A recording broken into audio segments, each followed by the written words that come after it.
Window shopping noon. Window shopping ngayon.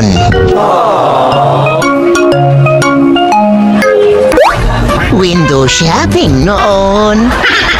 Dalawang beses na yan! Window shopping ngayon.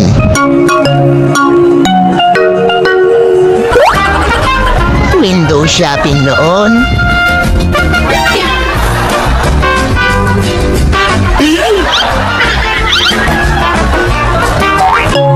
At window shopping ngayon, mga pre. Ayaw, di ba?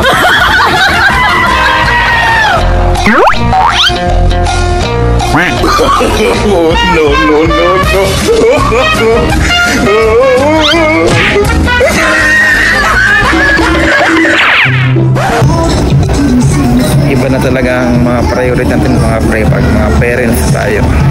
Shout out sa mga parehas namin mga parents dyan mga pre. Automatic pag nagpunta ka ng mall dati, una mong hahanapin is yung mga pamporma mo para sa sarili mo, yung mga magagandang damit, pantalon, etc. at mga sapatos mga pre. Kagaya namin mag-asawa na si Yabs ko, napakahilig namin mag-malling mga pre. Hindi na pang sarili ng mga damit ang hinahanap, pang baby na. Tama yung narinig mo mga pre, hindi na priority yung pang sariling damit natin mga pre, kung hindi yung mga pang baby na mga pre. Kahit nga napakahilig namin bumili ng damit ng asawa ko, hindi na nga namin binibili ngayon kasi iniipon na namin para sa magiging anak namin mga pre. Kaya shoutout sa mga parehas namin mga first parent mga pre. Let it go na muna mga pre, wag ka na muna bumili ng sapatos, pantalon at mga damit. Hanggat meron ka pang nasusuot, pwede na muna yung mga pre. Si baby na muna ang priority. Sabi ng asawa ko, window shopping lang daw.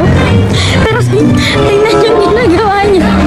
Hoy, window shopping lang, di ba? Wala